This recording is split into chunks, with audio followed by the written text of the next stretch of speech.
Bonjour à toutes et à tous, bon réveil matinal, bienvenue ce frais matin, ce rendez-vous matinal d'information, d'analyse et de divertissement sur ESAE TV. Je reçois pour vous deux invités ce jour, notamment Marcos Kodjo, qui est notamment entrepreneur, jeune entrepreneur. Il est également spécialiste en question de gestion des projets. Il est également économiste. Avec lui, on parlera de la célébration de la journée internationale de gestion des projets et également d'une activité qui est organisée à cet effet avec Agapit Napoléon Maforican, qui est consultant média communication, analyste, chroniqueur politique, administrateur média. Avec lui, on parlera de la convocation des députés pour le vendredi prochain pour la séance plénière, une plénière au cours de laquelle est inscrit parmi les 3 points inscrits à l'ordre du jour, notamment la révision constitutionnelle. Avec lui, on parlera de démocratie, de peuple. Qui est le peuple? Qui sont ceux qui sont habilités à agir au nom du peuple?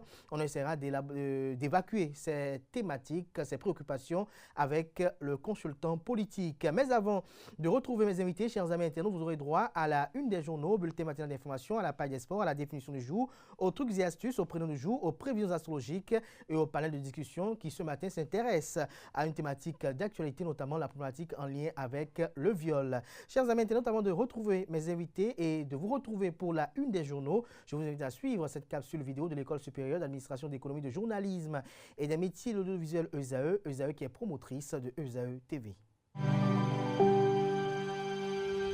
Tu viens d'avoir le bac ou tu veux te reconvertir dans un domaine d'avenir, faire le choix du numérique et rejoindre l'École supérieure d'administration, d'économie, de journalisme et des métiers de l'audiovisuel ESAE. De nouvelles filières sont disponibles dès cette rentrée: informatique et multimédia, informatique industrielle et maintenance, réseau informatique et télécommunications, système informatique et logiciel, sans oublier les filières initiales: administration générale, administration des finances, administration des affaires, sciences juridiques, sciences économiques, sciences de gestion, journalisme et métiers de l'audiovisuel. ESAE est disponible sur 4 sites: Cotonou-Badjourmendé, Cotonou-Akpakpa, Abomey-Calavi et Parakou. Pourquoi choisir l'ESAE? Des formations conçues pour le marché de l'emploi, des enseignants expérimentés et passionnés, des infrastructures modernes avec équipement de pointe, des opportunités de stage et d'emploi garanties. Les inscriptions sont en cours et les places sont limitées. Ne rate pas ta chance, donne vie à tes ambitions avec l'ESAE. Contacte-nous vite par appel ou par WhatsApp au 01 98 98 14 00 ou via email scolarité@esae.bj et visite notre site web www.esae.bj. Ton futur commence maintenant avec l'ESAE. Tu investis dans un avenir professionnel, concret et sécurisé. ESAE, l'excellence à un nom.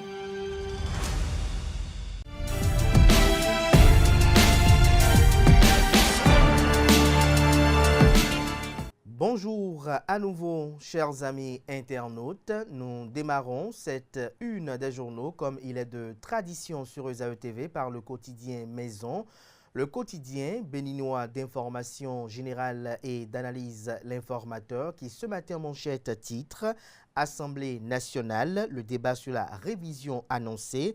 Le CANA écrit que la Constitution du 11 décembre 1990, telle que révisée par la loi numéro 2019-40 du 7 novembre 2019, sera-t-elle à nouveau révisée? C'est une interrogation. La question à cette interrogation le vendredi 14 novembre prochain, précise le CANA. Le sujet constitue le premier point inscrit à l'ordre du jour de la plénière à laquelle les députés sont invités au Parlement, ajoute le confrère en manchette avec images illustratives de l'hémicycle notamment. Retrouvez la correspondance qui convoque les parlementaires pour le vendredi prochain pour une plénière à la page 3 de la livraison. Coopération sous-régionale, le Bénin, membre fondateur du réseau des parlementaires du bassin de la Volta. Communale de 2026, le parti politique Les Démocrates réagit à sa disqualification. Accro Misrité, des cadres mobilisés pour la candidature de Romuald Wadaï, informe l'informateur à l'oreille droite, journal École, présidentielle de 2026, fin de la visite médicale pour Mariam Chabi-Talata, épouse Zimé Yerima, actuelle vice-présidente de la République et colistière du candidat Romuald Ouadaï.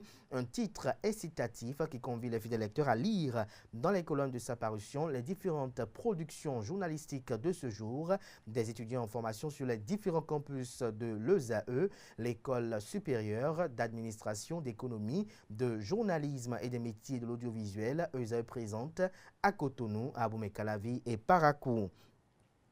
La Nation, ce matin manchette, parle de l'état du secteur de la santé. Le Bénin publie son premier rapport. Retrouvez des précisions à la page 3 de la livraison. On peut lire également à la une de La Nation de ce matin, transformation structurelle de l'économie béninoise, industrie et BTP, nouveau moteur de croissance.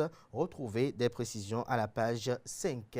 Le matinal à présent, plénière à l'Assemblée nationale le vendredi prochain. La révision de la Constitution en débat, le Bénin au cœur de la coopération parlementaire du bassin de la Volta à Bamako.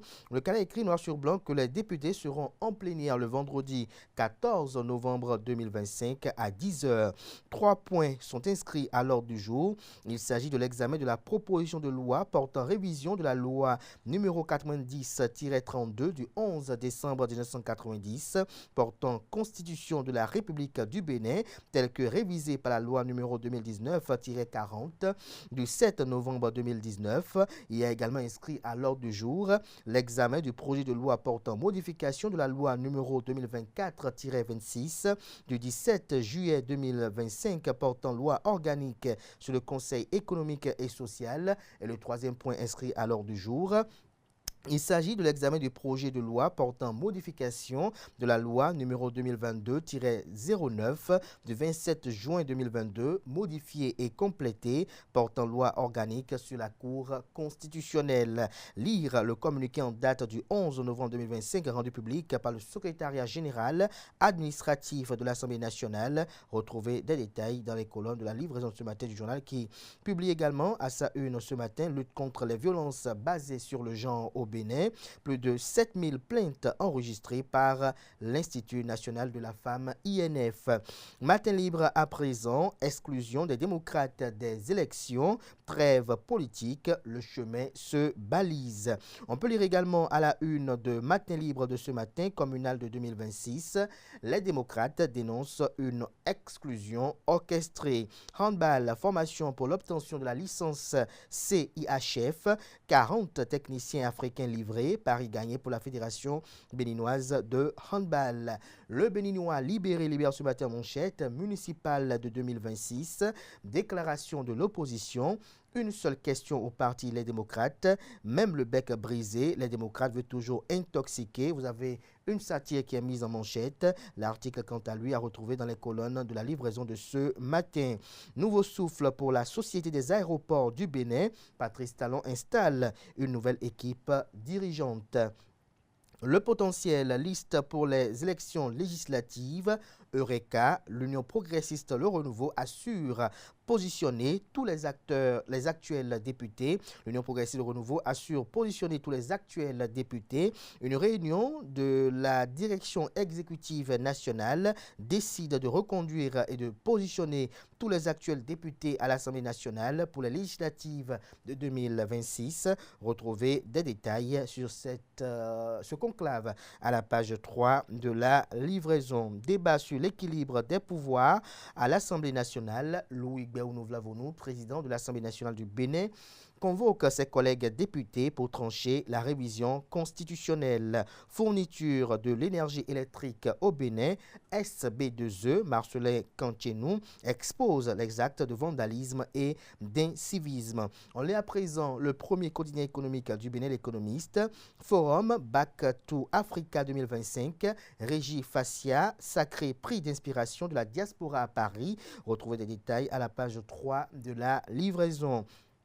Libération, révision de la Constitution. Les députés convoqués en séance plénière le 14 novembre. Suite à ces publications sur Facebook, le mea culpa du journaliste Olivier Alotiémé au chef de l'État est à lire dans les colonnes de la livraison de ce matin de Libération. Les 4 vérités à présent.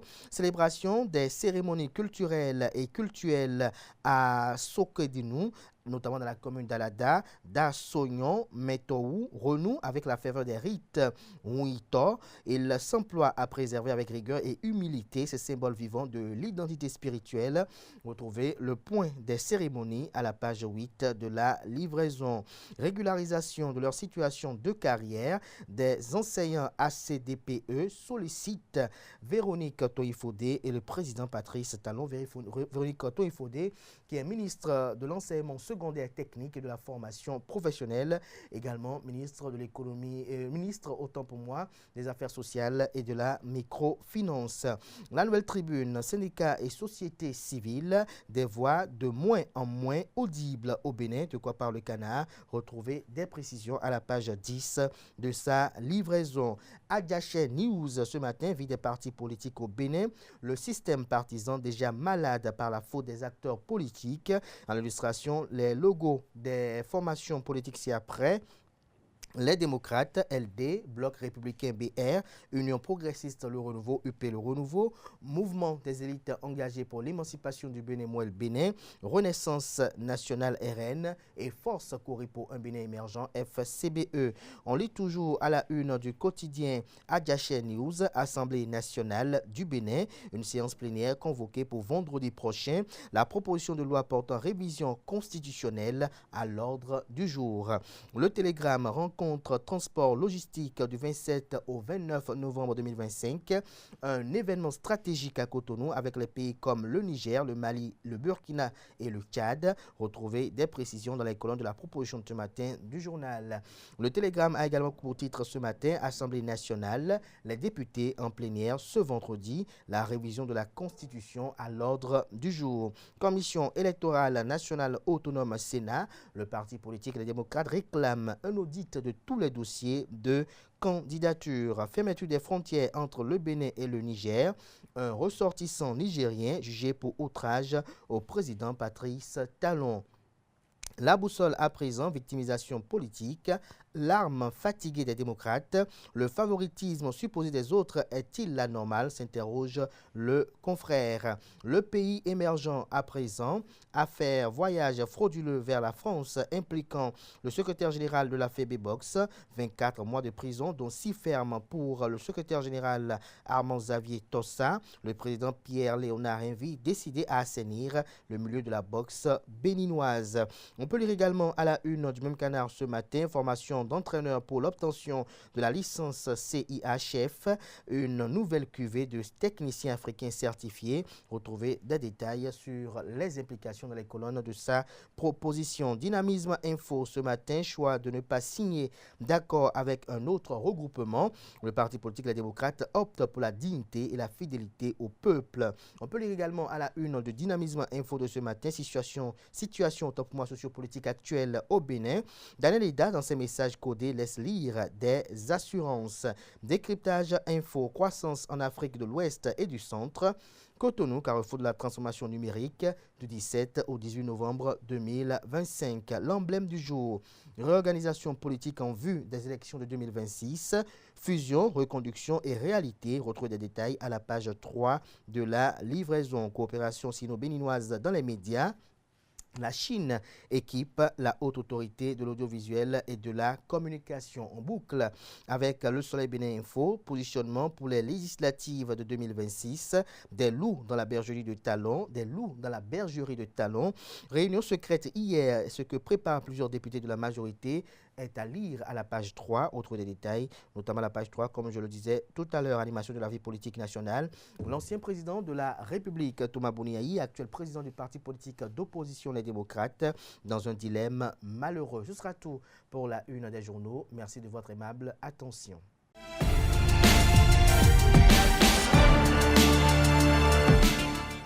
Mesdames, Messieurs, bonjour et bienvenue dans le bulletin matinal. À la suite de la conférence de presse animée par Guy Mitterrand, le leader politique Bertin Covy a réagi avec fermeté au parti Les Démocrates. Dans une déclaration rendue publique ce 11 novembre à Cotonou, il a dénoncé la demande d'audit du travail de la Sénat, la qualifiant de blague. Pour lui, cette démarche montre une méconnaissance du fonctionnement de l'institution électorale qu'il décrit comme indépendante et rigoureuse. Bertin Covy invite la Sénat à ne pas tenir compte de cette requête qu'il juge contraire aux principes républicains et au respect du droit électoral. Le Haut Commissariat à la prévention de la corruption a lancé une vaste campagne de sensibilisation sur le thème « Vendre ton vote, c'est vendre ton avenir ». Cette séance de sensibilisation a débuté ce lundi 10 novembre par les habitants du 4e arrondissement de Cotonou, où elle a rassemblé acteurs de la société civile et ONG et responsables d'ONG autant pour moi. Le reportage avec Quentin Moussou et Nassirine Fatoumbi. Tout s'est bien déroulé, que les gens ont été élus normalement et que tout s'est passé dans toutes les localités de notre pays. Vendre ton vote, c'est vendre ton avenir. C'est le cri de ralliement de la campagne de sensibilisation au 4e arrondissement de Cotonou. Une initiative du Haut Commissariat à la prévention de la corruption à quelques semaines des élections générales de 2026 qui a rassemblé des OSC, des élus locaux, des leaders d'opinion, des associations des jeunes. Nous sommes venus cet après-midi pour partager notre message à l'endroit de ce groupe cible et nous pensons que nous avons eu vraiment une séance réussie, une séance où nous avons pu avoir l'intervention des échanges vraiment constructifs et qui ont convaincu le public cible de la nécessité de changer de mentalité et de changer à terme de comportement pour que plus jamais la question de la corruption en période électorale ne puisse avoir un avenir dans notre pays. Il est attendu des citoyens électeurs sur qui nous travaillons de façon beaucoup plus particulière qu'ils adoptent vraiment des attitudes citoyennes, c'est-à-dire des comportements éthiques qui choisissent les candidats, le candidat qu'ils veulent avec conscience. Le message est livré. Les différentes parties prenantes rassemblées ici ce soir ont désormais un rôle important à jouer pour la suite de la sensibilisation. Maintenant, c'est de pouvoir sensibiliser les membres d'abord de notre structure et puis pouvoir faire une sensibilisation de proximité dans le quartier, dans les zones dans lesquelles nous passons. Ne pas choisir sur la conscience de quelqu'un d'autre. Tout ce qu'ils ont dit ici, c'est bon. Nous, notre rôle en tant qu'élu local, on doit sensibiliser les gens à la base pour dire aujourd'hui, ce n'est pas de l'argent qu'on fait vote. Quand tu veux voter quelqu'un, il faut savoir que la personne, voilà, si je lui vote, ça va me faire du bien et il va travailler beaucoup pour le développement. Mais si vous avez voté à cause de l'argent et la personne vous a donné de l'argent, ça veut dire que vous avez déjà acheté. Le reste, s'il ne fait rien, vous allez dire qu'il n'a rien fait, alors qu'il vous a déjà acheté. Ce n'est pas bon, ça c'est une corruption. Cette campagne contre la corruption dans le cadre des élections, qui a démarré ce lundi 10 novembre 2025 dans les 12 départements du Bénin, prend fin le 9 décembre prochain. Les députés sont convoqués en séance plénière ce vendredi 14 novembre au Palais des gouverneurs à Porte-Nouveau. À l'ordre du jour, l'examen de plusieurs textes, dont la proposition de loi portant révision de la Constitution du 11 décembre 1990. Les élus se pencheront également sur la modification de la loi organique relative au Conseil économique et social, ainsi que sur une proposition de loi concernant la Cour constitutionnelle. Cette nouvelle tentative de révision de la loi fondamentale intervient 6 ans après celle de 2019 et suscite déjà de vives attentes autour de l'équilibre institutionnel et de la gouvernance démocratique. L'Organisation internationale d'Aide Bénin a fait don de vivres et de non-vivres aux populations sinistrées de plusieurs communes du Bénin ce mardi 11 novembre 2025. C'était à son centre Assafoua de Cotonou, en présence du ministre de l'Intérieur et de la Sécurité publique, Alassane Seydou. Le reportage avec Anaël Dou. Remise officielle de vivres et de non-vivres de l'Organisation internationale d'Aide Bénin aux populations sinistrées de plusieurs communes du Bénin. Fidèle à sa mission et à ses engagements, Aide Bénin a élevé le niveau de son secours humanitaire cette année avec un coût global d'environ 113 millions. Depuis sa création, Aide œuvre sans relâche pour le bien-être des populations à travers des actions humanitaires, sociales, éducatives et de développement durable.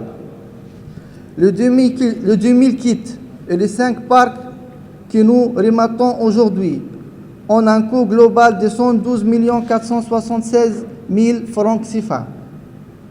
Ces kits sont composés de vivres essentiels tels que le riz, le sucre, le sel, le spaghetti, ainsi que des non-vivres comme les couvertures, les nattes et des produits d'hygiène, visent à soulager les besoins urgents des familles affectées et à leur permettre de traverser cette période difficile. Un don venu à point nommé qui va permettre aux populations sinistrées de mieux vivre. Un geste reçu avec reconnaissance. Nos sincères remerciements à l'Organisation internationale humanitaire d'Arrête Aide Bénin pour cette initiative hautement salutaire. La cérémonie qui nous réunit ce jour témoigne une fois de plus de la solidarité agissante et de la coopération exemplaire entre les institutions nationales, les partenaires techniques et financiers et nos collectivités territoriales. Le gouvernement béninois salue cette initiative constante de l'Organisation internationale d'Arrête Aide Bénin. La résilience est une œuvre collective. C'est pourquoi le gouvernement accorde une priorité aux partenariats stratégiques, dont notamment celui en cours avec d'Arrête Aide, qui demeure un modèle de réussite. Depuis près de 7 ans, cette organisation internationale humanitaire accompagne le Bénin avec constance et efficacité par des actions humanitaires et logistiques ayant amélioré la vie de milliers de nos concitoyens. Je saisis cette opportunité pour saluer la fidélité et la constance de d'Arrête Aide, dont la vocation dépasse la simple assistance pour devenir un véritable engagement pour la vie. Le gouvernement, par ma voix, vous exprime toute sa reconnaissance et réaffirme sa disponibilité à renforcer la plateforme de coopération qui nous lie dans un esprit d'ouverture, de transparence pour plus d'efficacité. Ce moment a été également l'occasion de rendre hommage à un agent de l'organisation qui a été victime d'un accident de la circulation sur le terrain lors de la distribution des kits de l'édition précédente. Cette cérémonie de remise s'est achevée avec la visite du centre médical de l'Organisation internationale d'Arrête Aide Bénin, où une campagne sanitaire gratuite est organisée au profit des populations. Un acte de plus qui témoigne de l'engagement de d'Arrête Aide à œuvrer pour le développement au Bénin. Le village du cinquantenaire de la CEDEAO ouvre ses portes ce mercredi 12 novembre 2025 à Cotonou. Initié dans le cadre des 50 ans de l'organisation sous-régionale, cet espace va permettre de célébrer le jubilé d'or à travers plusieurs activités. Un espace des communautés, des peuples et des cultures. Depuis 50 ans, les pays membres de la CEDEAO marchent vers un idéal. En marge de la célébration du jubilé d'or, le village du cinquantenaire va s'installer au Bénin du 12 au 14 novembre 2025. Dans ce que nous appelons le village du cinquantenaire, j'avoue que c'est un concept qui est né de l'imagination de mes jeunes collègues. Je n'en suis que le porteur parce que je suis responsable de l'institution.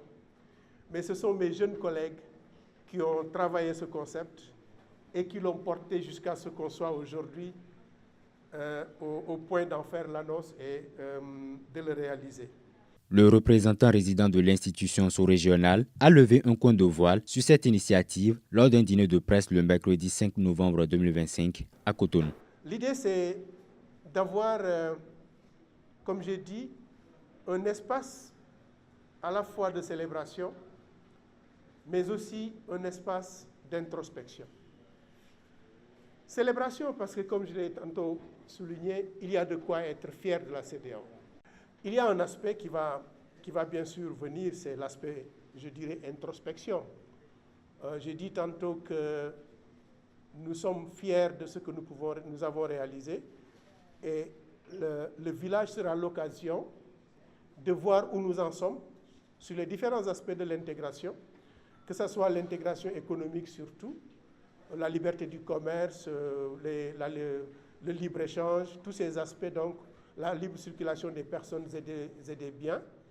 Au sein du village du Cinquantenaire, des communautés des États membres de la CEDEAO vont animer aux côtés des participants venant d'autres espaces une foire des peuples, une exposition culinaire, une foire artisanale, des conférences-débats, une exposition artistique et une soirée culturelle. Au Bénin, nous avons de quoi être fiers parce que nous avons longuement écouté la jeunesse depuis toutes ces années et ce sera l'occasion de voir où est-ce que nous en sommes par rapport à notre politique de jeunesse ici et bien sûr aussi sur la base de ce que fait le pays à travers le PAG 2021-2026. Parce que vous aurez peut-être les communautés les plus nombreuses, ce sont les communautés sahéliennes. Et donc elles font partie intégrante de cette fête. Parce que c'est une fête des peuples par-delà les diversités d'États. Donc ce sont les peuples qui sont célébrés. Et en plus des 12 communautés de la CEDEAO, nous avons les communautés d'Afrique centrale qui sont représentées ici.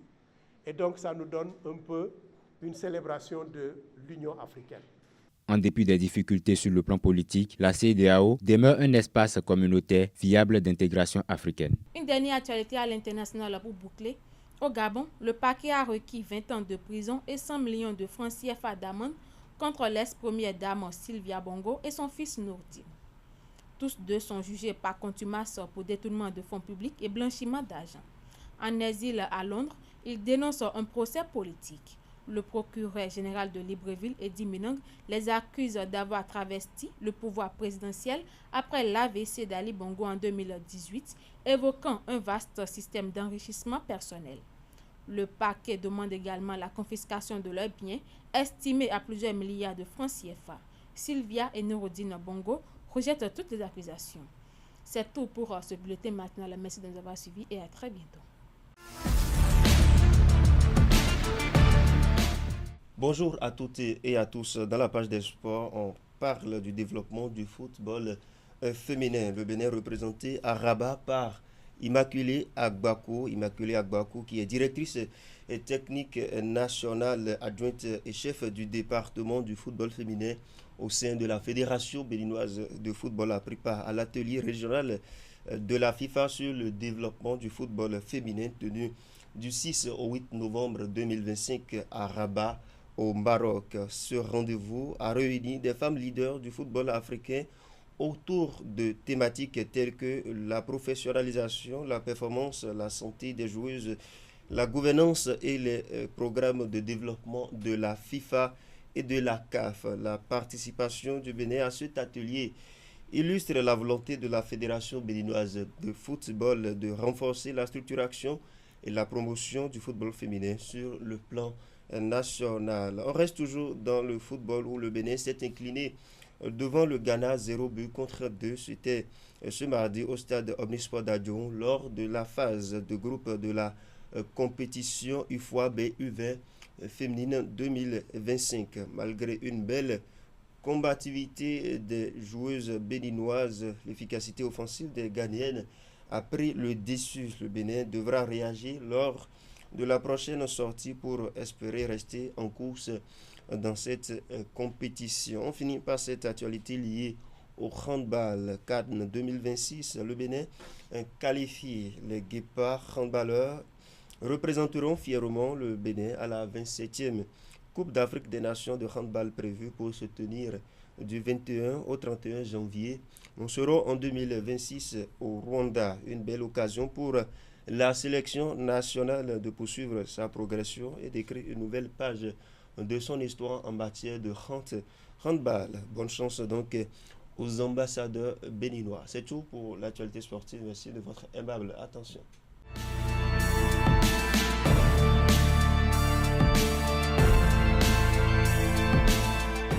Mesdames et messieurs, bonjour, ravi de vous retrouver ce matin dans la définition du jour. Aujourd'hui, nous parlons de l'expression « tirer les marrons du feu ». Tirer les marrons du feu veut simplement dire profiter du travail, des efforts ou des risques pris par quelqu'un d'autre sans se compromettre soi-même. Autrement dit, c'est récolter les bénéfices d'une situation dangereuse ou difficile dans laquelle d'autres se sont engagés. Cette expression vient d'une fable de Jean La Fontaine, Le singe et le chat.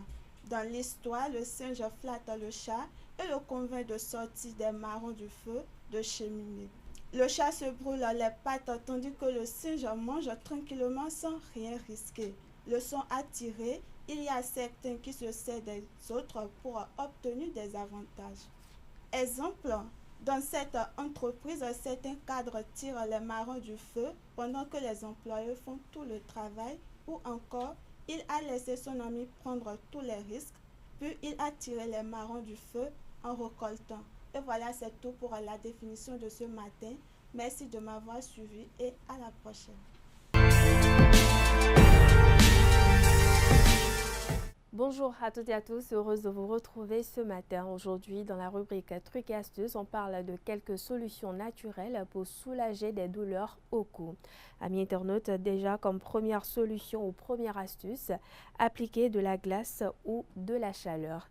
Si vous souffrez d'une blessure suite à un accident ou un traumatisme dans la région concernée, privilégiez l'application de glace pendant 10 à 15 minutes. Attention, ne mettez jamais la glace directement sur votre peau.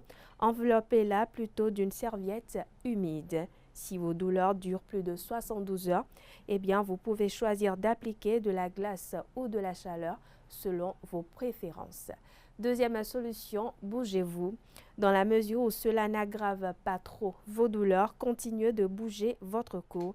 Il n'est pas recommandé d'immobiliser complètement la région cervicale. En effet, l'immobilisation ralentit le processus de guérison et favorise donc les douleurs chroniques. Troisième solution, adoptez une position de sommeil adéquate. Ne dormez surtout pas sur le ventre. Cette position engendre des tensions à la base du cou et dans le haut de votre dos. Privilégiez donc les positions du sommeil sur le côté et sur le dos. Choisissez un oreiller par exemple dont la hauteur vous permet de conserver un alignement optimal de votre colonne cervicale. Quatrième solution, adopter de saines habitudes de vie. La pratique d'activités physiques régulières et la saine alimentation contribuent à prévenir les problèmes d'origine cervicale. Optez alors pour des sports à faible impact comme la marche, la natation ou encore le yoga. Cinquième solution, pensez à votre posture. Amis internautes, les mauvaises postures contribuent de façon importante aux douleurs au cou. Pour cela, prenez l'habitude de vous tenir droit et amenez les épaules vers l'arrière. Votre écran d'ordinateur également doit être à la hauteur de vos yeux ou légèrement plus bas. Enfin, sixième astuce, faites des étirements légers. Évitez d'étirer votre cou vers l'arrière. Les étirements doivent être faits dans un mouvement continu pendant environ 20 à 30 secondes.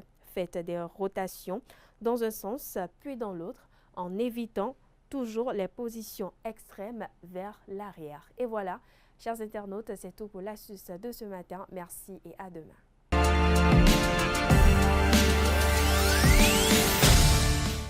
Amis internautes, bonjour et bienvenue dans la rubrique Le prénom du jour. Aujourd'hui, le prénom du jour est Christian. D'origine latine, Christian signifie disciple du Christ. Les chrétiens sont souvent perçus comme des personnes équilibrées, volontaires et généreuses. On leur reconnaît un sens aigu de la responsabilité, une loyauté solide et une grande capacité à inspirer confiance. Calmes mais déterminés, ils agissent avec finesse plutôt qu'avec du bruit. Chez les dames, on retrouve Christiane, Christina, Christina. Parmi les personnalités qui portent ce prénom, nous avons Christian Dior, icône de la mode, Cristiano Ronaldo, footballeur mondialement reconnu. Alors, très belle fête à tous les Christians. Voilà, c'est tout pour le prénom du jour.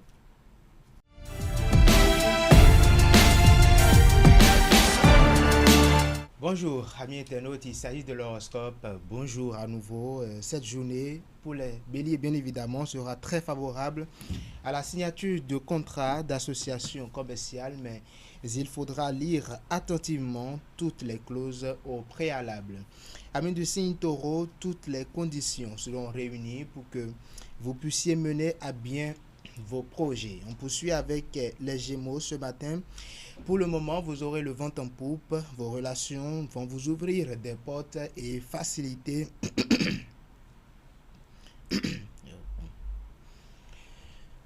Bonjour, amis internautes, il s'agit de l'horoscope. Nous commençons par les béliers. Ce matin, cette journée sera très favorable à la signature de contrats d'association commerciale, mais il faudra lire attentivement toutes les clauses au préalable. Taureau, à présent, toutes les conditions seront réunies pour que vous puissiez mener à bien vos projets. On poursuit avec les Gémeaux. Pour le moment, vous aurez le vent en poupe. Vos relations vont vous ouvrir des portes et faciliter votre ascension. Cancer, calmez votre enthousiasme et efforcez-vous d'adopter un rythme de travail régulier au lieu de parer sans cesse au plus pressé. Les lions, pour ce matin, vous aurez des négociations à mener, des questions d'organisation à régler, avec le souci d'accomplir les choses en douceur. Et puis vierge, de nouvelles responsabilités pourraient vous être confiées. Vous aurez enfin l'occasion de mettre à profit l'ensemble de vos connaissances. Balance, pour vous ce matin, vous aurez envie de mettre les bouchées doubles. En effet, vous allez bénéficier d'un bon courant de chances professionnelles et vous saisirez toutes les chances de donner de l'expansion à vos affaires. Et si vous êtes scorpion comme moi, le secteur professionnel est calme. En effet, beaucoup de projets ne peuvent pas pour l'instant être officialisés et vous ressentez une certaine frustration. Patience. Nous allons prendre patience.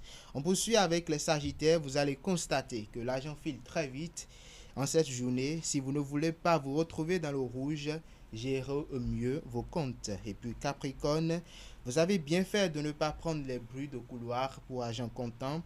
Des imprévus pourraient modifier vos projets, mais patience, les changements en cours vont tourner en votre faveur.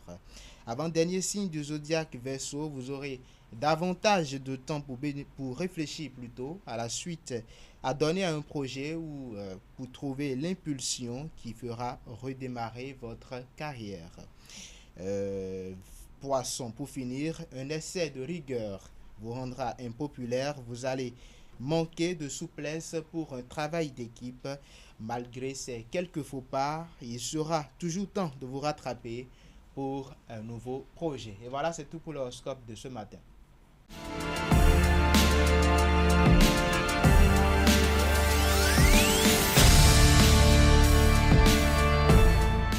Le panel de discussion, Nasrine Fatoumi, bonjour. Bonjour Abdelkader. Merci d'être là. Bonjour à vous, Elisabeth Iladia. Bonjour Kader. Merci également d'être là. Romain Gisgoubenou, bonjour. Bonjour. Merci aussi. Bonjour à Quentin Komla-Moussou. Bonjour Kader. Alors Elisabeth, dites-nous, en cas de viol, à qui incombe la responsabilité, à l'homme ou à la femme? Bon, la responsabilité, la faute revient à celui qui a violé. À celui qui a violé? Oui. Romain Gisgoubenou. Lorsqu'on parle de viol, il faut déjà dire que l'homme peut se faire violer comme la femme se fait violer. Donc, je dirais que selon la circonstance, la responsabilité elle incombe à celui qui a violé, mais partant du fait de ce qui l'a poussé à ce fait-là. Partant du fait? De ce qui l'a poussé à poser cet acte-là. Ok, d'accord. On a compris. Oui. Et Quentin Moussou? Déjà, je dirais que c'est la personne qui n'est pas victime qui est tout de suite fautif. Voilà. La personne qui n'est pas victime qui est fautive. Oui. Si c'est pas la femme qui s'est fait violer et que c'est l'homme qui s'est fait violer, c'est que c'est la femme qui est fautive. Et si c'est l'inverse, c'est que c'est l'homme. C'est l'homme. Oui. Nasrine Fatoumi, pour vous? Bon, moi je dirais que la responsabilité incombe à l'auteur de l'agression, parce que là, je crois qu'on est en train de parler d'une agression sexuelle, donc la responsabilité incombe à l'auteur, celui qui a commis l'acte. À l'auteur de l'agression. Alors, Oui. Elisabeth, elle a dit, nous, est-ce qu'il n'y a pas de cas où la responsabilité incombe aux deux acteurs? Moi, je dirais que non. Si par exemple on prend le cas d'une fille qui s'est fait violer, bon, on se dit, bon, quand la situation se Déjà pose, une question bête, hein. Vous avez été violé une fois? non. Et Nasrine? Non plus. Romaric? Hein? Votre réponse là? Non. Quentin? Vous voulez quand même pas que je vienne Non. dire que j'ai été violé. Mais si vous avez été Elisabeth, oui, violée. allez-y. Oui.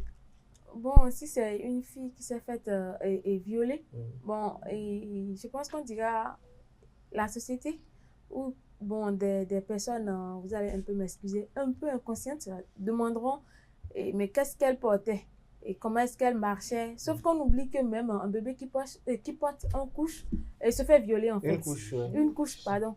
Merci. Une couche se fait violer. Donc en réalité, c'est un je problème. pense que c'est l'agresseur qui est en erreur, peu importe la situation. Peu importe, c'est l'agresseur qui est en erreur. Romaric, est-ce que pour vous, vous ne pensez pas qu'il y a des moments où les deux acteurs sont parfois co-auteurs du viol? Je crois qu'elle a anticipé un peu sur mon développement après ce que j'ai dit au début. Vous savez, la femme, parce que généralement on dit que ce sont les femmes qui se font violer. Ce qui se passe en sourdine avec les hommes, c'est un peu... Bon, les gens n'en parlent pas. Nous allons prendre le cas précis. Vous avez du mal à en parler. Vous connaissez des hommes qui se sont fait violer. Nous allons prendre le cas des femmes. Peut-être Francis a été violé une fois. N'allez pas chercher loin. Nous allons... Ah bon? Nous allons... Ne pas chercher loin. Il n'a pas cherché loin. Ah d'accord. Peut-être qu'il ne peut pas avouer publiquement. Peut-être c'est lui-même.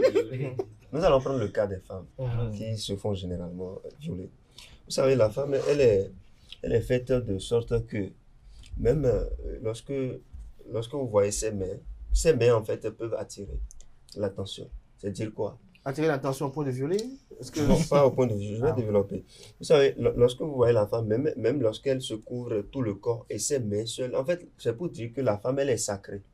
Tout le corps de la femme, elle est sacrée. Tous les hommes ne sont pas normaux.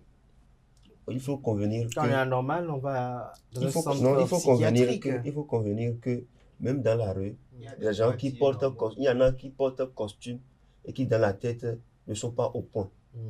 Et donc, partant de ce fait, je dirais que un homme qui il n'est quand même pas inscrit sur son front qu'il n'est pas normal et qui voit une femme qui mal habillée, en griffe, se manifeste et puis bon voilà, et ça vient dans la brutalité et ça vient dans quoi? La brutalité et okay. Ils vont jusqu'au point où voilà, il va violer la femme. Les gens diront tout de suite que c'est l'homme qui a tort. Et c'est vrai, c'est l'homme qui a tort.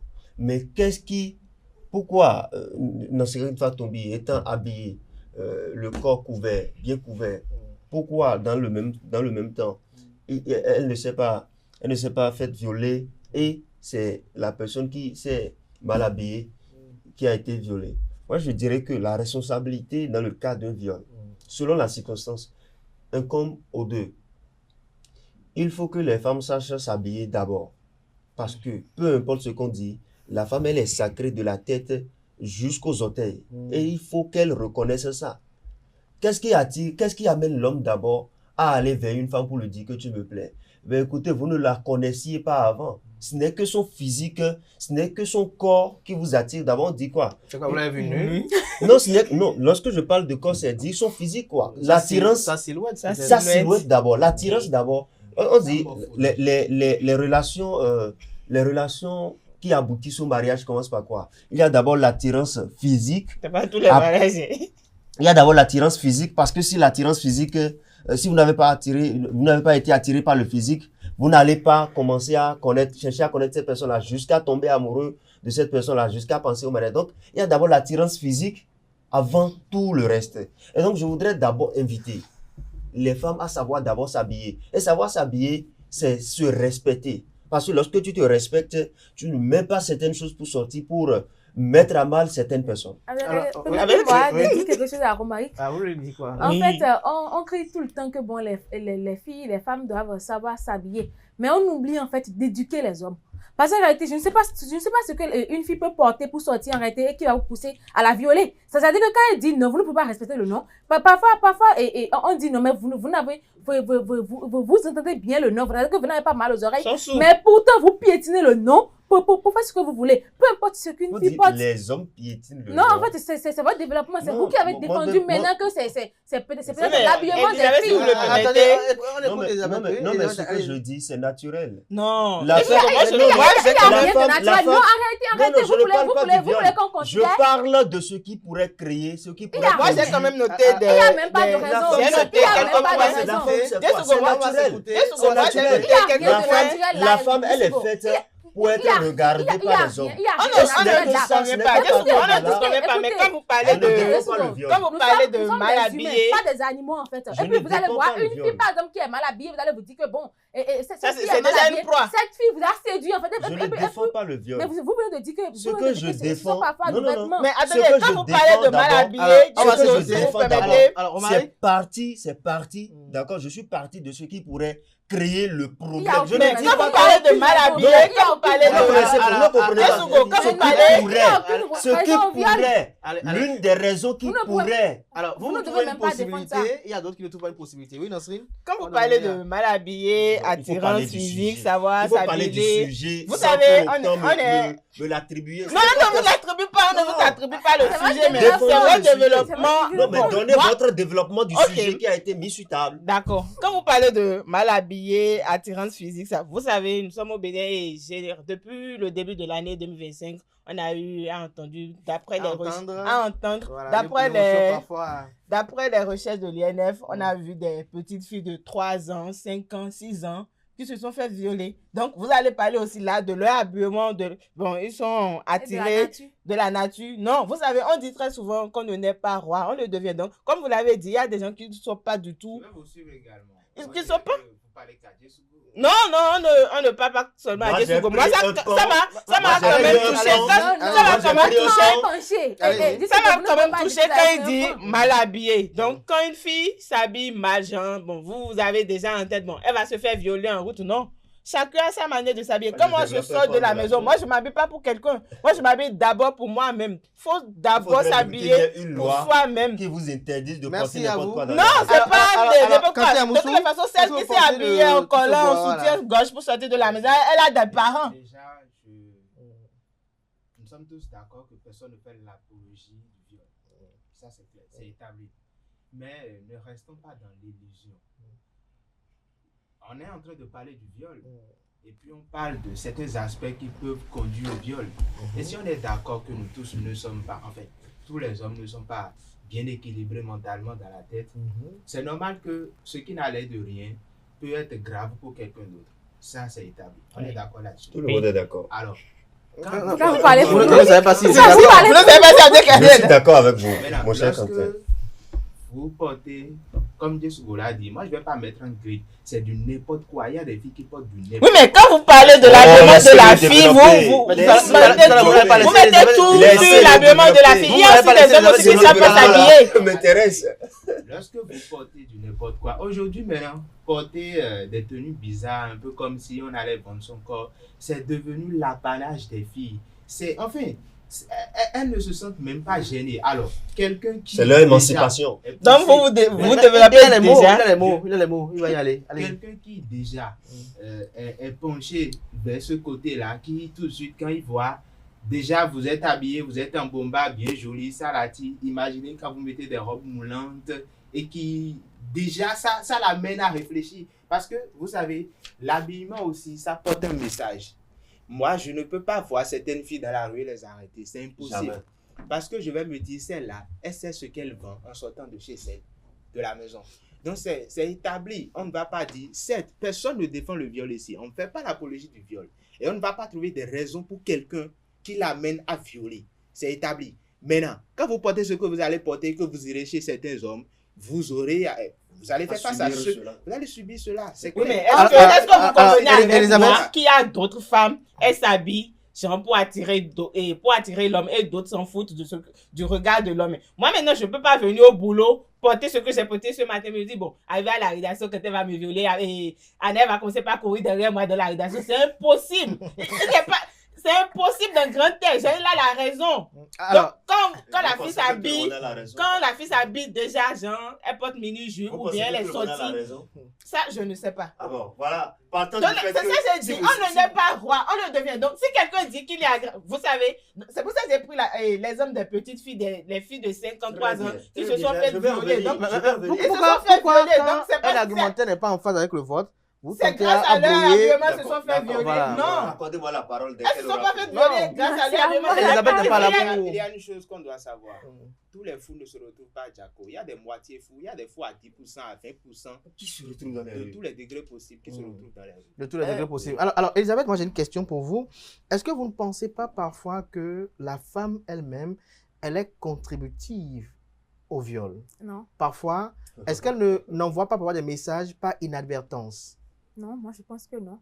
Parce que si une folle qu'on voit au marché tombe enceinte chaque 2 ans, je ne sais pas, ce qui peut pousser un homme à aller coucher avec une folle et même à coucher avec un bébé d'à peine 1 an, je ne sais pas trop. Ou même des fillettes de 5 et 8. Il y a récemment une affaire qui a fait un peu chambouler TikTok. Apparemment, la fille est chez son oncle depuis, je ne sais pas, 5 ans. Et à l'âge de 8 ans, ils ont commencé par violer la fille, en fait. Vous allez vous demander maintenant, qu'est-ce que cette fille-là portait? Comment est-ce que cette fille-là s'habillait? La fille qui n'a même pas encore poussé les seins. Comment est-ce que ça s'habillait? Et une fille qui se coiffe n'a rien de, je ne sais pas trop, de surnaturel, en fait. Je ne sais pas trop. Donc, moi, je ne sais pas ce qui peut pousser un homme. Il n'y a même pas de raison. On ne peut même pas trouver de raison au violeur. Il n'y a pas de raison. D'accord. Est-ce que quelque part, attendez, est-ce que quelque part, vous ne trouvez pas le bien fondé de ce qu'elle dit? Vous estimez que le vêtement a un discours et que ce discours-là parfois peut donner interprétation confuse à l'environnement dans lequel la femme se retrouve. Mais comment justifiez-vous l'enfant de 8 ans qui se fait violer? Comment justifiez-vous l'enfant de 6 ans qui se fait violer? Comment justifiez-vous l'enfant de 5 ans qui se fait violer? Je vais répondre à la question. Je vais répondre à la question en rappelant que je ne suis pas spécialiste de la question, mais je donne mon avis. Personne n'est spécialiste ici. Je vais donner mon avis. Vous savez, j'ai commencé par dire que tous les hommes ne sont pas bien dans la tête. Et tous les hommes ne sont pas éduqués de façon à rendre les choses positivement. Mais comment les parents qui ont des enfants de 5 ans, de 6 ans, de 8 ans, comment ils peuvent prévenir de telles ignominies? Oui, c'est ça je dis. Tout le monde n'est pas bien dans la tête. Moi, je ne peux pas. Comment on peut savoir si Dieu n'est pas bien dans la tête? Moi, je ne peux pas. L'éducation que j'ai reçue, d'accord? Tout ce que j'ai reçu comme formation. Personne n'éduque un enfant pour qu'il aille violer. Alors, comment expliquez-vous alors le fait que quelqu'un aille violer un enfant de 8 ans? Ça part de l'éducation. Soit il a vécu il a vécu dans un environnement qui a favorisé cela. S'il a vécu dans un... Il est le seul qui sait ce qui se passe dans sa vie. C'est pourquoi je n'ai pas à défendre. Vous pensez qu'il sait ou bien il est anormal? C'est ça, anormal. On a dit qu'il est anormal. S'il est anormal, il ne sait pas. Il ne sait pas. En fait, il est anormal. Une raison totalement dégradée. Là, on saura qu'il est anormal. Ça vient de... Il est anormal. On ne peut pas se pencher vers une fille de cet âge-là pour dire qu'on veut passer à l'acte sexuel. C'est des cas à punir et sévèrement punis même. Maintenant, je parle toujours du fait que l'habillement, ça envoie un message. Tout ce que vous mettez sur votre corps pour sortir, ça envoie un message. Et lorsque vous vous permettez de porter, de mettre des habits, moi je ne vous coupe pas. Moi je ne vous coupe pas. Vous savez, sans soutien-gorge. Non mais pourquoi vous attaquez seulement la mais les soutiens-gorge sont faits. Mais les soutiens-gorge sont faits pourquoi? Les soutiens-gorge sont faits pourquoi? C'est que l'éducation est ratée de base en fait.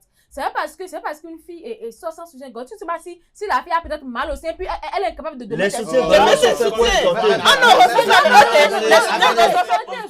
porter. Est-ce que vous savez qu'il y a d'autres filles là? Moi, je me connais. On a même âge. Elle ne porte pas de... Que c'est ça qui pousse les hommes à violer. On va expliquer quelque chose. Non, vous n'avez rien à expliquer. J'ai une question pour Nancérine. Alors, Nancérine, est-ce que vous trouvez décent qu'une femme vienne au boulot sans soutien-gorge? Non. Et je ne suis du tout pas d'accord avec. Mais attendez. Elle a dit non. Est-ce que vous trouvez décent aussi qu'un homme vienne, une femme vienne au boulot sans dessous, où on a comme l'impression que tout est moulant?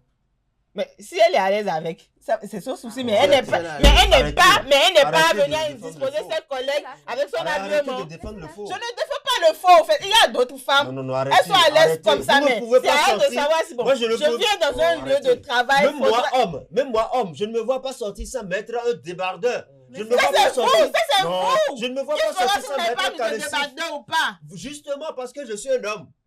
Mais la femme, ça reflète. Mais quand vous parlez de l'habillement, est-ce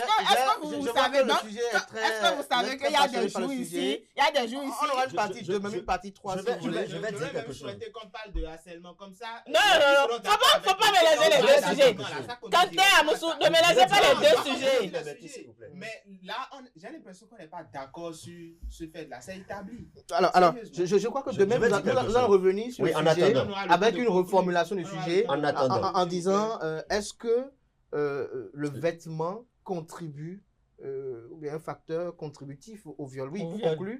Alors, pour conclure, moi, je vais dire une chose. Mais dites même plusieurs. C'est un conseil. Vous pouvez prendre comme vous ne voulez pas prendre. Quand vous êtes une femme et que vous voulez vous habiller, quand vous finissez de vous habiller, allez dans les lieux que nous connaissons. Regardez celles qui sont là, qui font ce travail-là, et essayez de voir. Non, mais quand même, je n'allais pas. Allez-y, mon cher Quentin. Regardez celles qui sont là, qui font ce travail que vous connaissez, et regardez ce que vous portez. S'il y a pas de différence, c'est que vous êtes déjà sur le chemin. Alors, Romary, pour conclure.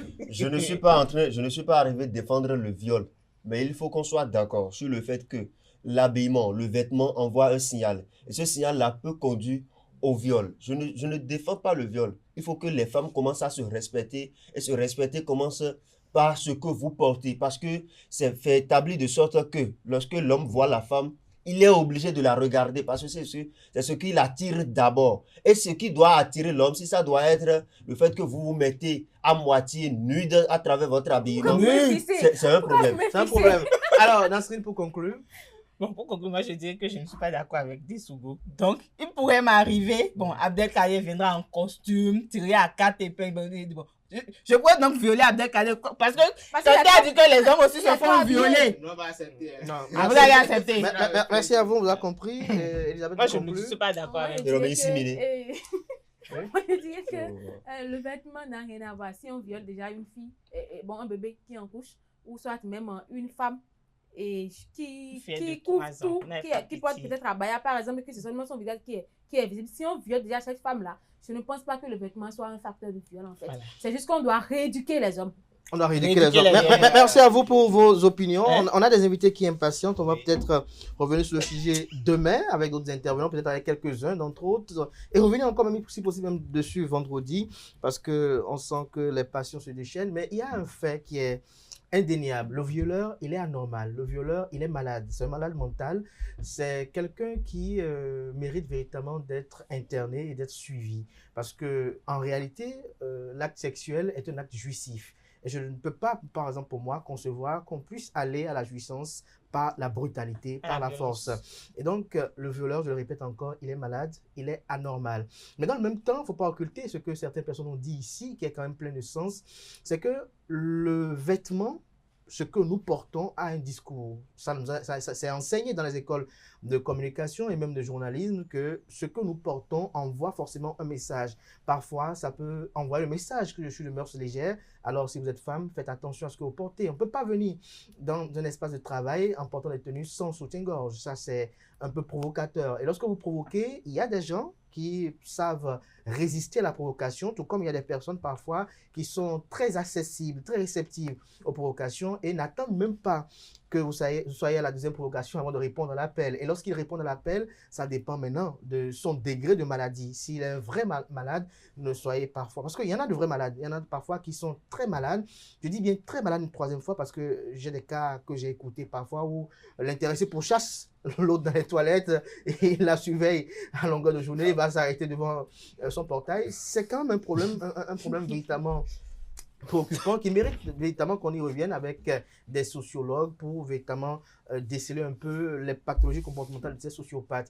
On va y revenir, chers amis internautes, mais en attendant, Free Matin se poursuit. Je vais y revenir davantage aussi par rapport à mon opinion sur ce sujet-là, parce que je pense, et je le redis, le sexe est jouissif. Et donc, toute personne qui y va par viol perd la gestion de cela parce que ça doit être un acte effectué dans une grande complicité, une grande complémentarité. Lorsque vous violez, vous perdez cette jouissance et du coup, ça veut dire que vous perdez véritablement votre aise. Vous allez exprimer votre caractère d'homme sur la femme. Mais de l'autre côté aussi, comme l'ont dit certains collègues tout à l'heure, il y a des hommes qui se font violer. Il y a des hommes qui se font violer parfois parce qu'ils sont en position d'infériorité, ils cèdent. Parce que le viol, c'est tout ce que l'on fait sans consentement. C'est ça, tout ce que l'on fait sans consentement. À présent, on passe à l'invité matinal de ce matin avec Marcos Kodjo qui va faire la trame très rapidement avant de recevoir le spécial invité avec Agapit Napoléon Maforican.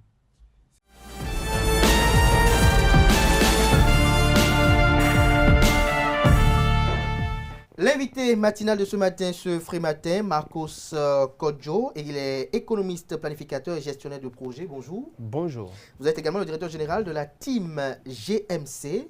Vous êtes là dans le cadre de la Journée internationale de la gestion des projets. Vous comptez organiser demain à Cotonou l'International Conference Project Management, qui est une rencontre internationale d'entre les jeux. Dites-nous, pourquoi cette initiative? Merci, monsieur le journaliste. International Conference on Project Management, c'est cette journée de réflexion autour des outils et des process de gestion de projet. Donc, cette rencontre va réunir des acteurs, que ce soit du monde entrepreneurial, que ce soit des institutionnels, autour de la planification stratégique, où nous allons ensemble réfléchir et voir quels sont les process aujourd'hui mis à disposition par la gestion de projet qui peuvent permettre à nos entreprises de pouvoir assurer un certain niveau de croissance et également d'assurer la durabilité de leurs entreprises. Le constat, c'est que nos PME aujourd'hui, essentiellement... Les petites et moyennes entreprises. Voilà, les petites et moyennes entreprises aujourd'hui, quand elles naissent, disparaissent au bout de 2 ans. Ce n'est pas forcément question d'indisponibilité de financement, mais c'est aussi question de planification, question de vision à long terme. Où est-ce qu'on va et comment est-ce qu'on gère notre entreprise pour pouvoir atteindre nos objectifs. Donc, cette conférence, vraiment, c'est l'occasion pour pouvoir mettre tous ces aspects-là sur la table afin d'en discuter. On dit que la vie aussi a un projet. Vous êtes gestionnaire de projet. Alors, quel est l'intérêt que quelqu'un qui n'a pas une PME pourrait contribuer ou assister à cette conférence-là? Déjà, cette conférence ne va pas réunir seulement les entreprises, mais va réunir également des personnes curieuses, des personnes lambda, qui sont intéressées par tout ce qui est gestion de projet. Vous l'avez dit, la vie même est un projet. Et quand on prend la vie, il y a certaines personnes qui arrivent à atteindre leurs objectifs et d'autres moins bien. Il faut savoir planifier. Voilà, il faut savoir planifier, il faut savoir avoir une vision. Où est-ce que je serai dans tel nombre d'arrêts à tel horizon. À quel moment je vais bâtir mon foyer? Voilà, tout ça, ça fait partie de la vie aussi. Et en même temps, il faut concilier la vie personnelle, la vie professionnelle et tout ce qui va avec. Donc, des personnes qui sont des personnes curieuses, venir à cette conférence va leur permettre également de pouvoir comprendre un peu plus ce que c'est que la planification stratégique, ce que c'est que la gestion de projet. Et aussi, il y a un côté insertion professionnelle. Parce que le constat aujourd'hui, c'est que les entreprises n'utilisent pas suffisamment des profils tels les gestionnaires de projet, les planificateurs et les statisticiens. Donc, tout le monde a intérêt à participer à cette conférence-là demain. Alors, vous êtes à la tête d'une team composée de jeunes, GMC, je vous laisse la présenter parce que c'est elle qui organise cette conférence. Bien sûr, la team GMC organise cette conférence en collaboration avec l'École nationale d'économie appliquée de management, l'ENEAM de l'Université. Aussi avec ESAE. Voilà, ESAE également. La team GMC, nous, on est un cabinet spécialisé dans la gestion de projet. Donc, on accompagne les particuliers et les organisations, que ce soit entreprises, structures, ONG, dans la structuration de leurs projets, dans la mise en route de leur stratégie également, pour qu'ils puissent aller décrocher des financements, discuter avec les partenaires et atteindre leurs objectifs tout court. Alors, quel est le gain subséquent qu'un participant pourra avoir demain au cours de cette conférence? Cette conférence va s'étendre sur combien de jours déjà? C'est une journée. Une journée, oui. Ouais. Quel est le gain? Quel est le programme? Qui sont les invités de marque qui sont prévus? Ok, merci. La conférence va commencer à 9 h avec la cérémonie d'ouverture. Et juste après la cérémonie d'ouverture, on aura une succession de panels et de keynotes. Les panels vont tourner autour des thématiques assez intéressantes qui vont parler de la planification stratégique. Je prends un exemple où on va pouvoir parler des big data. Comment est-ce qu'aujourd'hui les entreprises ou même les personnes peuvent utiliser les données pour pouvoir atteindre leurs objectifs, pour pouvoir explorer les futurs possibles. On va aborder également l'aspect d'un environnement incertain. Comment est-ce qu'on fait des choix stratégiques pour pouvoir atteindre ces objectifs. Aujourd'hui, on parle beaucoup de financement vert, financement climatique. Il y a également un panel qui va réunir des institutionnels, des personnes, des organisations internationales, où on va parler également de comment est-ce qu'aujourd'hui on peut capter les financements verts.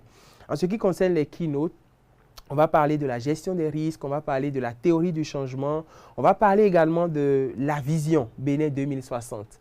Comment est-ce qu'aujourd'hui les entreprises peuvent également s'intégrer à cette vision-là pour qu'en 2060, le Bénin puisse véritablement atteindre cette vision-là. Parce que le constat est que, essentiellement aujourd'hui, les entreprises au Bénin sont des PME.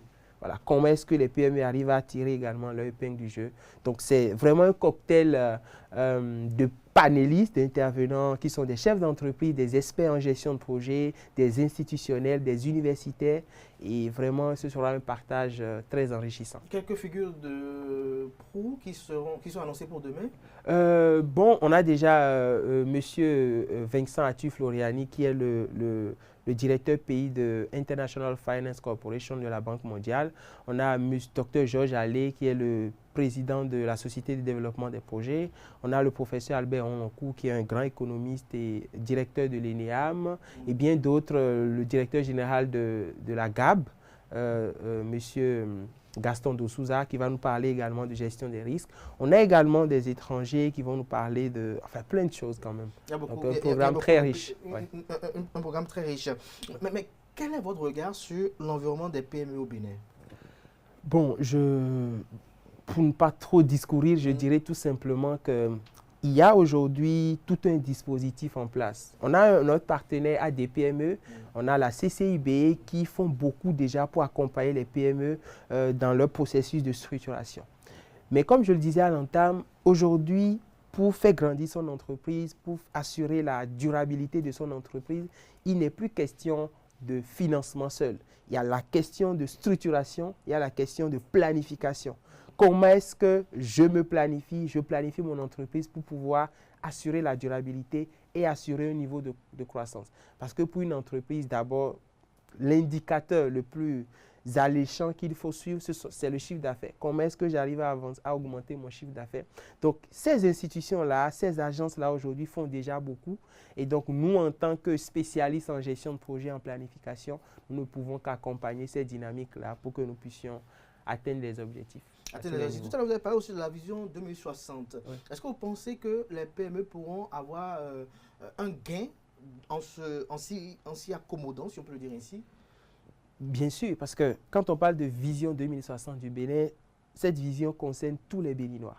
Et dans l'écosystème, il y a les entreprises aussi qui apportent beaucoup à l'économie. Aujourd'hui, essentiellement, les entreprises que nous avons au Bénin sont des PME, des PMI. Et il y a vraiment une dynamique gouvernementale également en cours pour pouvoir les propulser. Donc, forcément, dans cette vision ou bien dans la formulation de cette vision, les PME ont toute leur place et ont également leur rôle à jouer pour qu'on puisse côtoyer cette vision-là. Cette vision-là. Est-ce que l'accès à la salle pour la conférence est oui, elle est payante via une billetterie où on a les places standards, on a les places VIP. Les places standards sont à 10 000 et les places VIP sont avec 5 000. Ce sont des tarifs vraiment forfaitaires pour soutenir un peu l'organisation de cette conférence-là. On le fait au Palais des Congrès de Cotonou et avec toute une journée réunie 300 personnes. Ça demande assez de logistique. Donc, c'est une petite contribution forfaitaire pour pouvoir soutenir l'initiative qui a sa première édition d'ailleurs. À sa première édition, vous êtes jeune, il y a beaucoup de jeunes qui sont autour de vous. Est-ce que vous sentez un engouement des jeunes à cette initiative? Bien sûr, bien sûr. Déjà, quand on a fait la tournée avec, dans les écoles qui forment en gestion de projet tels ESAIE, l'ENEAM, PIGI et autres, on a vraiment senti aussi qu'il y a un engouement. Les jeunes professionnels en formation veulent comprendre, veulent se frotter aux aînés pour pouvoir apprendre et s'insérer dans le milieu professionnel. Donc, cette dynamique-là que nous avons observée est vraiment à féliciter et à encourager. Et c'est ce qui nous galvanise davantage dans l'organisation de cette conférence. Certaines personnes disent aujourd'hui que la gestion des projets est une filière carrefour aujourd'hui. Bien sûr. Pourquoi? C'est une filière carrefour parce que la gestion de projet est une compétence transversale. Que vous soyez dans la santé, que vous soyez dans l'économie, que vous soyez dans l'industrie, vous avez besoin de la gestion de projet. Vous avez besoin des outils de planification. Je vais vous donner un exemple. On a un outil en gestion de projet qu'on appelle la gestion des risques. Les risques sont partout, le risque est partout. Il n'y a pas aujourd'hui une activité zéro risque. Donc, en tant que planificateur, quand vous êtes en train de planifier un projet, vous êtes amené à gérer aussi les risques, à pouvoir les identifier, à les analyser, à trouver des stratégies de mitigation de ces risques-là. Et ces outils-là que nous utilisons en gestion de projet font légion, il y en a tellement. Et dans tous les secteurs, on parle aujourd'hui de planification sanitaire, on parle de planification industrielle, on parle de plein de choses. Donc vraiment, c'est une compétence transversale. Et nous encourageons vraiment toutes les personnes, que vous soyez professionnels ou même des curieux, à vraiment avoir les bases, les notions de base en gestion de projet. Est-ce qu'il y a une thématique centrale prévue pour demain? Oui. C'est laquelle? La thématique centrale, c'est la planification stratégique au cœur de l'entreprise. Pourquoi ce choix? Ce choix parce que, je le disais tout à l'heure, c'est la première édition. Et le constat que nous avons fait, c'est que dans notre écosystème, les entreprises se créent sous un coup de tête, c'est ça? Voilà, sont des entreprises de subsistance. Mais ça, c'est un premier aspect. L'autre aspect, c'est que les entreprises sont vraiment ignorantes du rôle prépondérant des gestionnaires de projets et des planificateurs. Vous savez, tout de suite, quand vous créez une entreprise, vous êtes amené à recruter un marketeur, un commercial, un directeur financier, un DRH et tout ce que vous voulez. Mais rares sont ces entreprises-là aujourd'hui qui recrutent des planificateurs et des gestionnaires de projets en entreprise. On se dit que, bon, a priori, le DAF ou les autres, le staff a priori des compétences en gestion de projet, mais ce n'est pas suffisant. Il faut des professionnels, il faut des experts qui vont pouvoir apporter la lumière sur un certain nombre de choses. Donc, c'est au vu de ce constat qu'on s'est dit, pour cette première édition, voilà un problème brûlant. Et pour cela, il faut vraiment axer la conférence sur cette thématique-là pour pouvoir montrer le rôle des planificateurs en entreprise. À partir des prochaines éditions, on va élargir à d'autres thématiques également pour pouvoir prendre tous les aspects de la gestion de projet. Pour conclure, avant d'aller questions, donnez-nous quelques outils sur le rôle des planificateurs. Alors, merci, monsieur le journaliste. Un planificateur, d'abord, dans une entreprise, vous amène à savoir d'abord, à éclaircir votre vision. Où est-ce que vous voulez? On parle de planification stratégique. Il faut déjà que je crée l'entreprise avec une vision. Oui, mais il y a plein d'entreprises aujourd'hui qui se créent juste comme ça. Voilà, ce sont des entreprises de subsistance, je les appelle.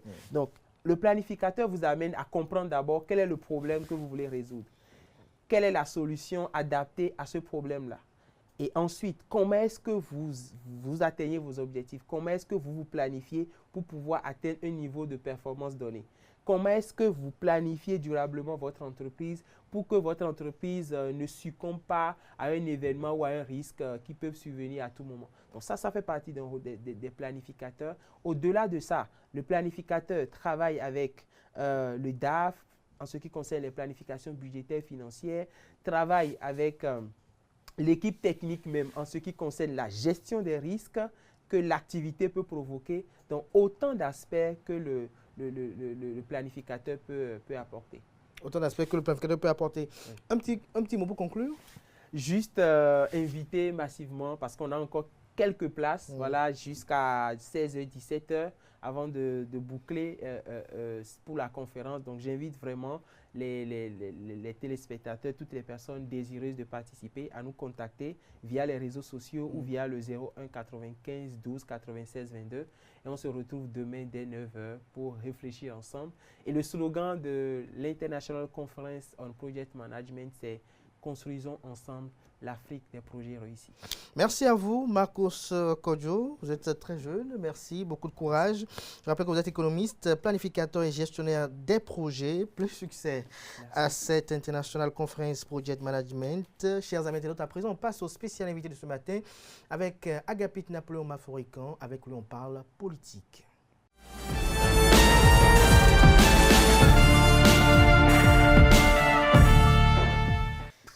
Le spécial invité de ce matin sur Free Matin, Agapit Napoléon Maforican, bonjour.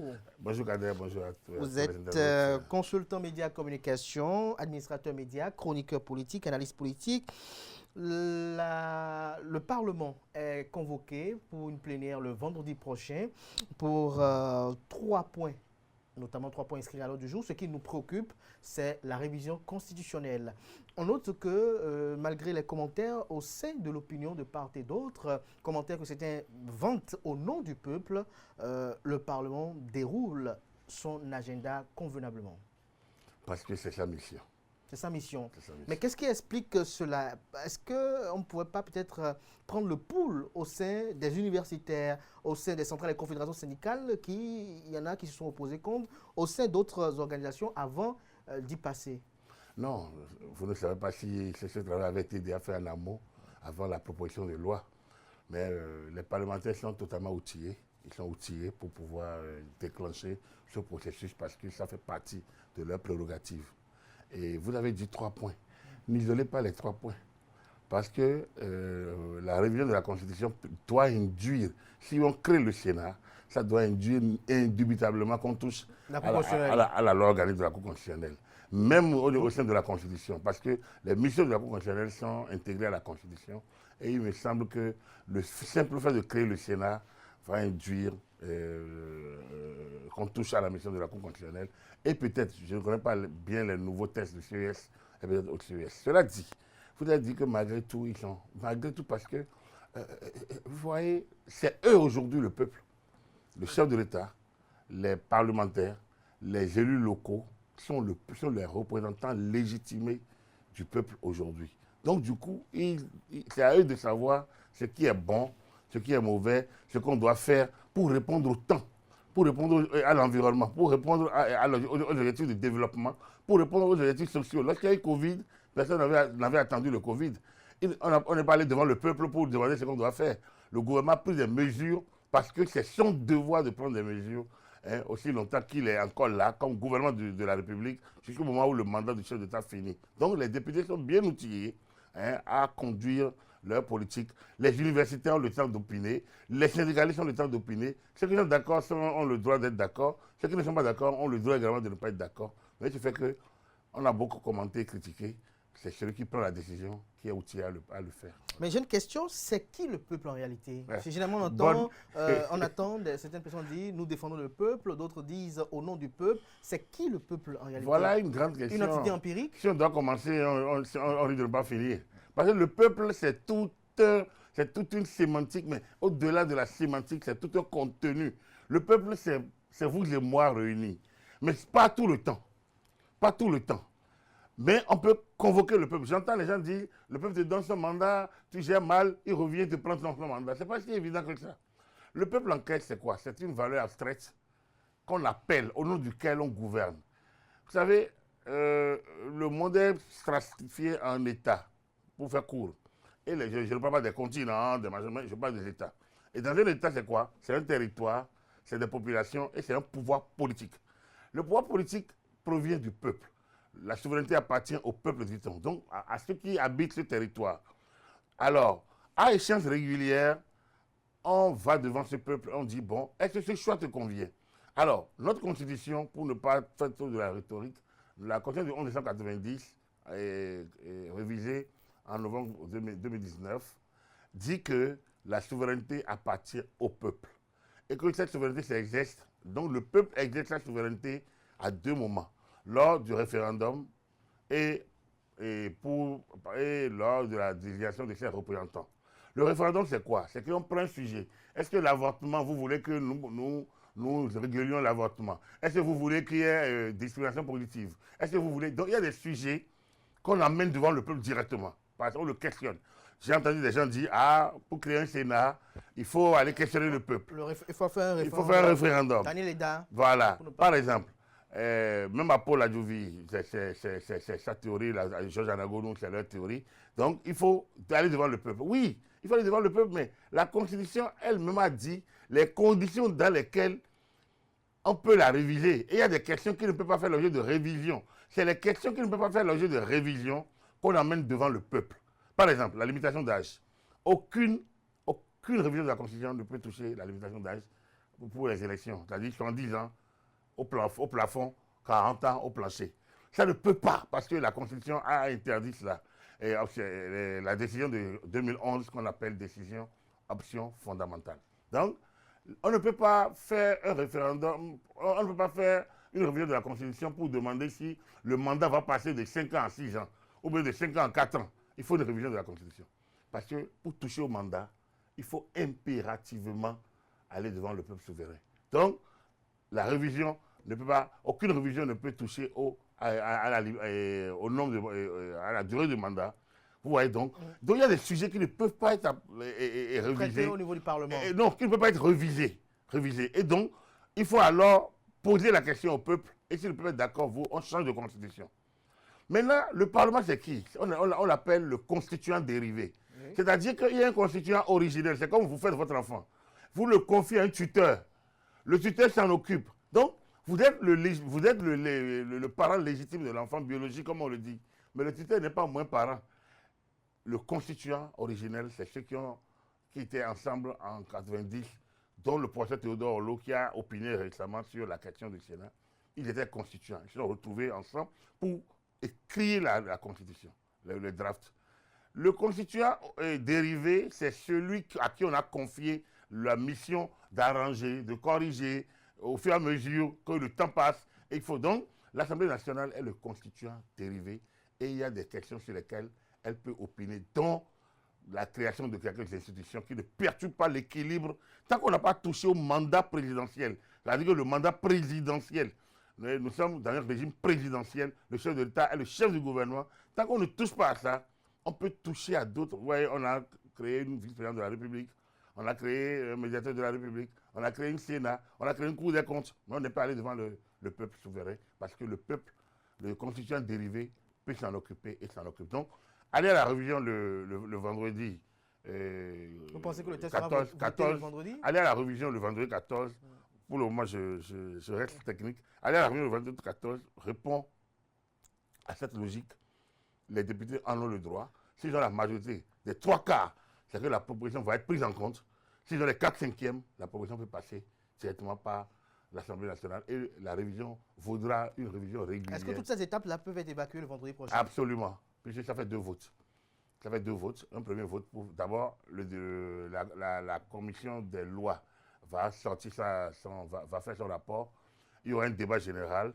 Après le débat, on va lire l'article par article et on va faire la prise en considération. Ils vont faire la prise en considération. C'est-à-dire que, est-ce que... Non, ils ne vont même pas prendre article par article. Ils vont d'abord demander, est-ce que le Parlement prend en compte le projet de révision la proposition de révision de la Constitution? Si oui, donc il faut un vote des 4/5. Présentement, le Parlement a ce nombre-là. La majorité présidentielle seule suffit, BR-UP-BR, suffit pour avoir les 4/5. Les 3/4. Les 3/4. Maintenant, pour aller aux 4/5, il manque aux parlementaires 7 députés. Et 7 députés, il y a 6 qui ont quitté les démocrates. Ils n'ont pas dit qu'ils voteront pour. Ils n'ont pas encore dit. Donc, je pense que le chef d'État avait demandé qu'il dirait à ces partis, d'aller discuter avec eux. Je ne sais pas où. On ne sait pas ce que la journée d'aujourd'hui ou de demain. Mais s'ils réussissent, on peut voter. Tout peut se faire le vendredi. Le vendredi. Voilà. Le vendredi. Alors, à Agapita Blum-Africa, il y a une interrogation qui subsiste dans la mémoire des uns et des autres, c'est de savoir pourquoi cette constitution-là, qui a été longtemps fétiche pour beaucoup, sous Patrice Talon, on pense la toucher si aisément. Parce qu'une constitution est faite pour être touchée. À quel moment le mythe est tombé? Oui. Est-ce Patrice Talon qui a fait tomber le mythe?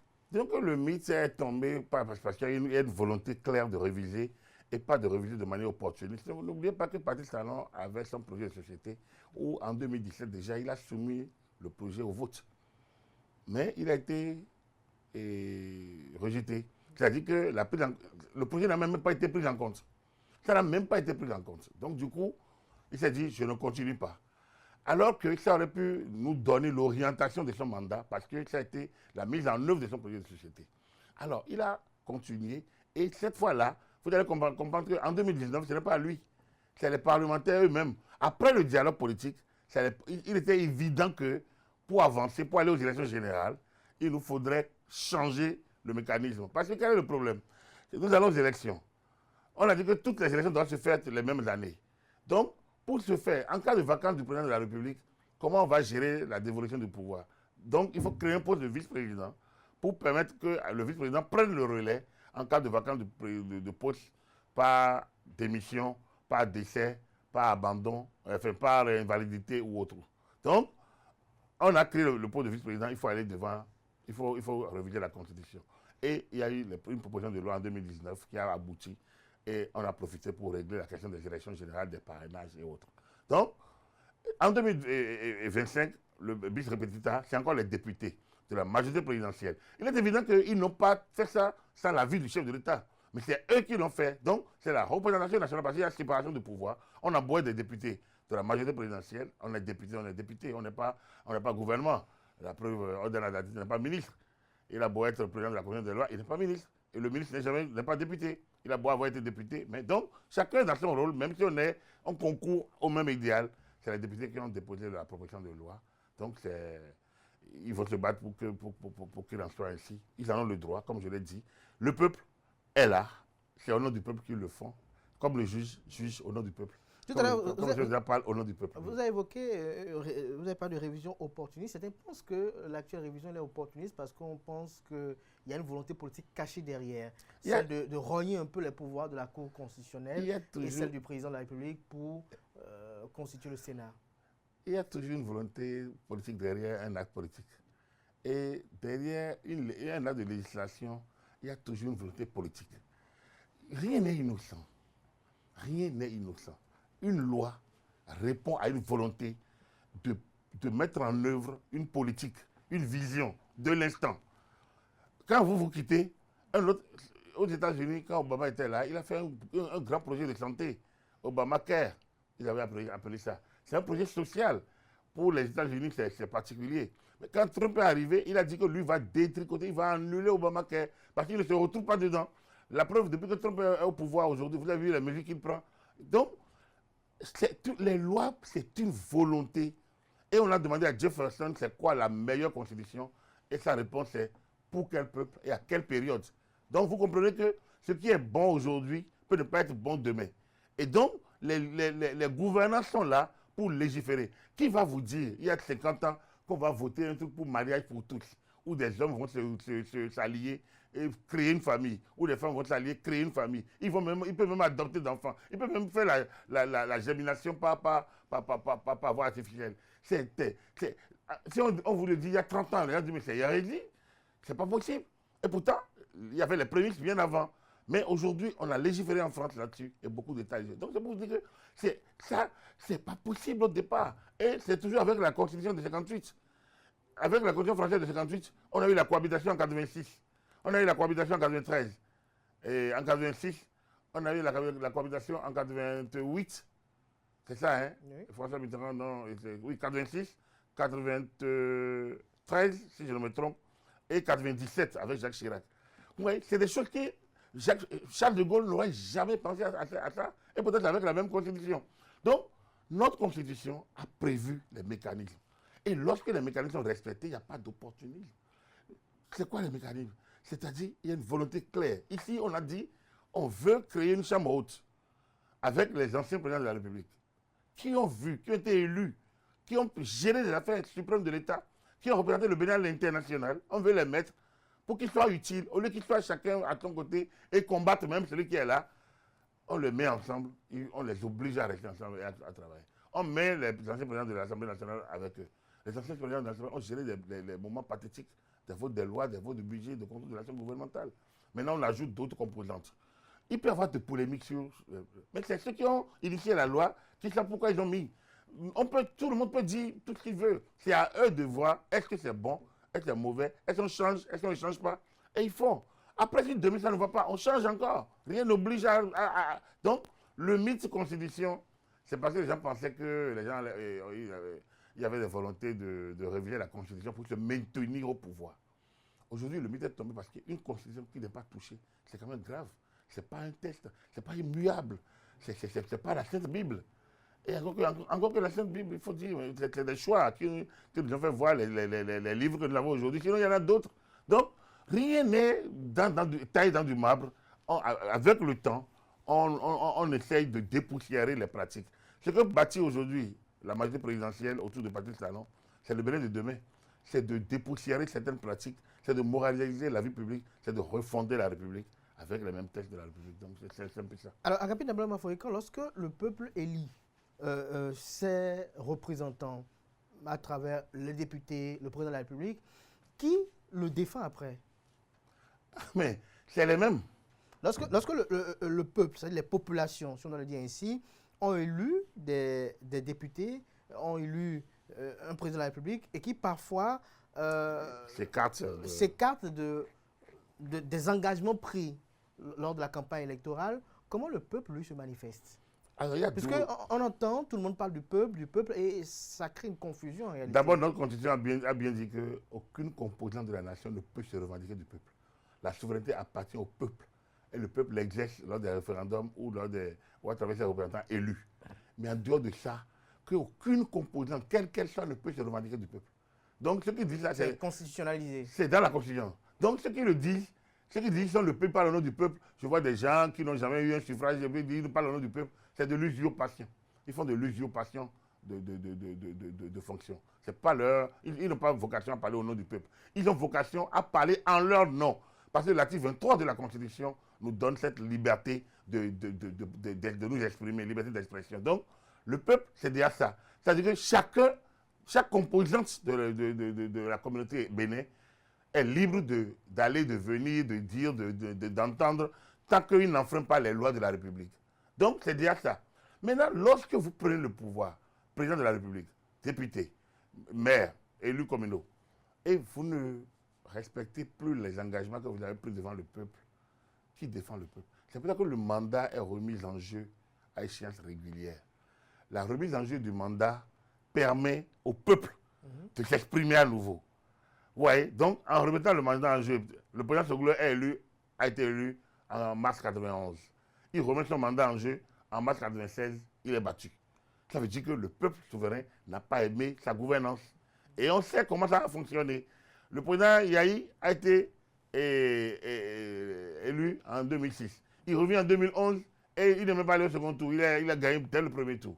Donc, voilà un peu, ça veut dire que sa politique est acceptée par principe. On appelle ça, en mathématiques, on appelle ça, c'est une déduction. Hein? Le peuple a l'attitude de révoquer l'élu. L'élu remet son mandat en jeu. Le peuple le lit. Ça veut dire que le peuple est d'accord avec lui, il poursuit. Est-ce qu'on n'a pas l'impression que la démocratie a l'impression d'être un marché de dupes? Vous allez me laisser, si je dois théoriser, je vais également parler longtemps. Vous savez, moi, je suis de ceux qui pensent que la démocratie à l'occidental, d'abord, moi, je ne parle pas de la démocratie, moi, je parle des démocraties. Première chose. Donc, moi, avec l'expérience, les études, je mets les deux ensemble, le vécu, je suis un très jeune militant, je pense qu'il y a des démocraties. La démocratie, chaque pays a sa démocratie. Regardez l'Europe occidentale, l'Europe, la France, la Grande-Bretagne, l'Allemagne, ils n'ont pas les mêmes systèmes. En Grande-Bretagne, on ne fait pas l'élection comme ça, comme ça, non. L'année où la reine est décédée, la Grande-Bretagne a changé de premier ministre 2 fois sans aller aux élections. Parce qu'il y avait une majorité qui est déjà là. Quand la reine est partie, la dévolution est déjà connue. Or, en France, tout est élection. Tout est élection. Donc, la question qui se pose, c'est qu'il y a des démocraties. Alors, marché de Dieu, pas évident. Quand c'est bien conçu et bien compris, oui. Mais dans nos pays africains, où la plupart sont analphabètes, que vous demandez à qui de comprendre un mécanisme aussi complexe et pas toujours facile, ce n'est pas déduction. Dans un pays où on n'accepte pas la suprématie de l'autre, dans un pays où on est dans l'affrontement face à l'autorité, dans un pays où on ne se fait pas confiance, vous ne pouvez pas. La démocratie, c'est d'abord la confiance aux institutions. C'est la confiance du peuple aux institutions que lui-même a mis en place. Or, il se fait honnêtement qu'on n'a pas cette discipline, on n'a pas cette confiance mutuelle. Et donc, du coup, la classe politique, quand ils viennent au pouvoir, ils proposent quelque chose, quand ils y arrivent, ils font autre chose. L'opposition ne s'avoue jamais vaincue. Et on est dans ce tiraillement, ça ne peut pas fonctionner. Oh, il y a des systèmes, comme moi je le dis toujours, la Chine avait plus d'1 milliard d'habitants, tourne, et tourne très bien, et progresse. Comme on dit, que veut le peuple? Le pain, le vin, et après de bon air, un toit, la santé. Mais les Chinois ont ce minimum.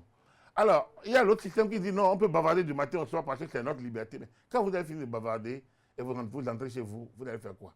Si votre épouse est malade, si votre enfant est malade, votre maman est malade, votre papa est malade, c'est avec le bavardage des réseaux sociaux que vous allez le nourrir. Il faut développer. Aujourd'hui, les questions du développement doivent être mises au centre parce que les gouvernants ont le devoir de le faire. Parce que demain, les jeunes que je vois ici aujourd'hui, dans ce studio de Isaïe, ne vont pas pardonner en disant mais vous avez démissionné. Or, demain, quand ils seront aux affaires, quand vous serez aux affaires, vous allez vous dire, ah, nous on a vu faire.